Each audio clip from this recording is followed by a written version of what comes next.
Bonsoir à toutes et à tous, bonsoir à tous les suiveurs et à tous les inconditionnels de Grégoire Omnisport. Doomu Gaynde Njaay warul tiit warul ragal comme Omar Pène mu ko waxee Doomu Gaynde Njaay warul tiit warul ragal amul lu muy tiit amul lu ñuy ragal. Donc on va démarrer par vraiment l'actualité du football mondial, le départ de Lionel Messi. Messi quitte le FC Barcelone, mais ak lu Messi quitté Barça bu ñu fàtte ne Augustin Senghor warul am quatrième mandat fii Sénégal. On ne veut pas du quatrième mandat d'Augustin Senghor. Le peuple sénégalais ne veut pas d'Augustin Senghor à la tête de la fédération pour un quatrième mandat. Def nga li nga war a def, tu as réalisé des choses, tu as échoué quelque part, demal keneen ñoo continuer. On veut un nouveau souffle. Le Sénégal a besoin d'un nouveau souffle, comme l'a bien dit le docteur Thioye Abdoulaye Thioye maa ngi koy bëgg bu baax. Sénégal nouveau souffle lañ soxla et Madi Touré incarne ce nouveau souffle. Nañ ko jox fédération pour 4 ans, après on va l'évaluer en 2025. Ñu xool qu'est-ce qu'il va nous faire, quelle sera donc vraiment sa performance, ses réalisations. Mais Augustin Senghor on n'en veut pas. Mu ngi naan non, on ne peut pas refuser la volonté de la communauté du foot. C'est fini. Augustin Senghor na dem. Sénégal amul stade homologué par la FIFA, loolu rek c'est une honte. Ay toolu pataas lañ fi am, ay toolu ñambi. Stade Demba Diop forêt la, ay ñax kese fa ne. Ku bëgg a rëbb foofu mën ngaa dem foofu, mën nga fa am loo fa jàpp. Donc vraiment fu football Sénégal ni nga ko géré doxul. Y a beaucoup de manquements. Augustin Senghor demal Madi Touré ñëw ñu xool lan lay indi. Jeex na les mandats de trop on n'en a pas besoin. Te ay textes yi ñuy wax amul sens. C'est-à-dire la démocratie c'est pas un appareil lii di xam nga des scrutins à répétition ou bien des textes c'est un problème de gentleman. Il faut savoir partir. Galtier a gagné le championnat de France et il est parti. Il faut savoir partir à temps. Amir Jacquet a gagné la coupe du monde et la coupe d'Europe. Il est parti. Bu ko neexoon toog fa di ñeenti bool bi dañ lay fekk ne la jugal dañ lay mbéj ne la jugal boo paree da ngay dem bul ñeenti bool baaxul. Augustin demal voilà. demal nga bàyyi Madi Touré ñëw on a besoin d'un nouveau souffle loolu la ñuy démarrer moom la ñuy terminer. Messi quitté na le FC Barcelone coup de tonnerre waa Barça yi nag gëmuñu ko peut-être bu ñu nelawee ba suba nañ ko gëm actuellement xam naa ñuy gént mais Messi quitte le FC Barcelone le Barça doit se reconstruire moo tax Barça il faut que ñu def transfert waa Marseille actuellement ñu ngi ñaan Messi bañ a ñëw Paris Saint-Germain parce que Messi bu ñëwee Paris il peut gagner la Ligue des Champions avec le Paris Saint-Germain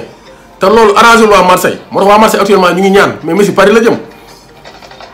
parce que démb Neymar publié na photo bi Neymar Paredes Verratti Di Maria ñu photo gu Messi donc leer na Neymar moo tas Barça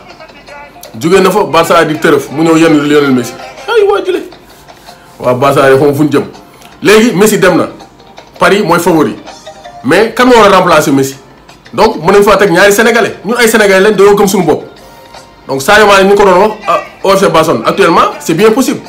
parce que Liverpool actuellement dañoo bëgg a defal contrat en or pour Salah Sadio Mané moom day seral mais comment mën naa demander le transfert de Sadio Mané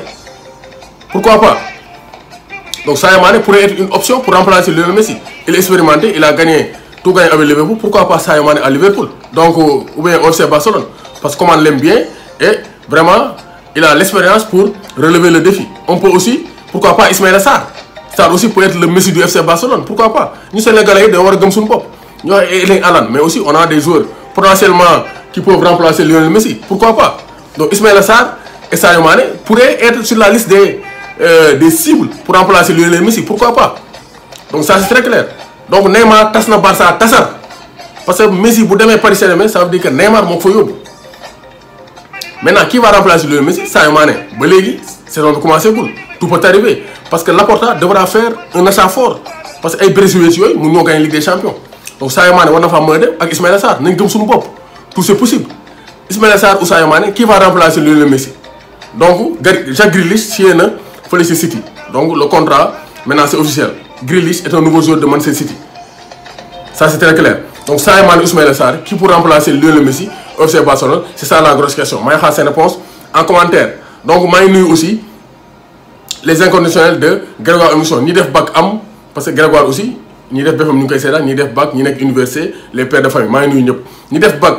am maa leen di féliciter ñi deful bac ñi def bac amuñu aussi maa leen di encourager neen waaxu si lu jeex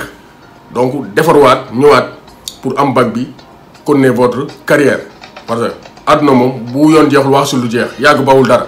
donc Augustin Senghor on ne veut plus d'Augustin Senghor à la tête de la fédération affaire du ay amuñu ay limitation des mandats ñoom ñoo ko teg noonu pour bañ a limiter mandat yi parce que bëgg ñu fay jógee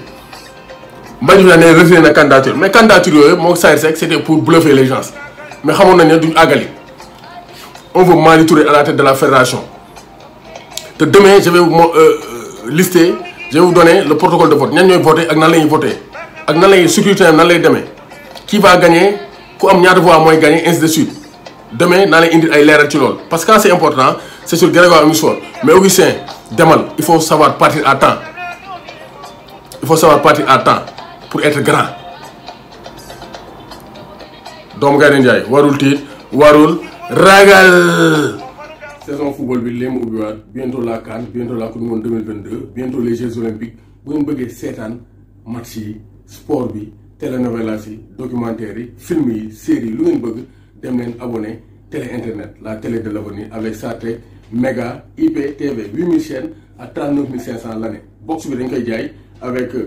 donc 30 000 francs abonnement bi 39 500 muy 69 500 année bi yëpp ngay seetaan chaîne bu la neex dootoo fay dara boo amee Smart TV abonnement bi rek ngay jënd à 39 500 donc télé internet la da ngay wifi sa kër mu koy doxal donc c'est la télé de l'avenir. Vous abonnez sur Sartec Méga IPTV contactez le 77 535 97 62 77 535 97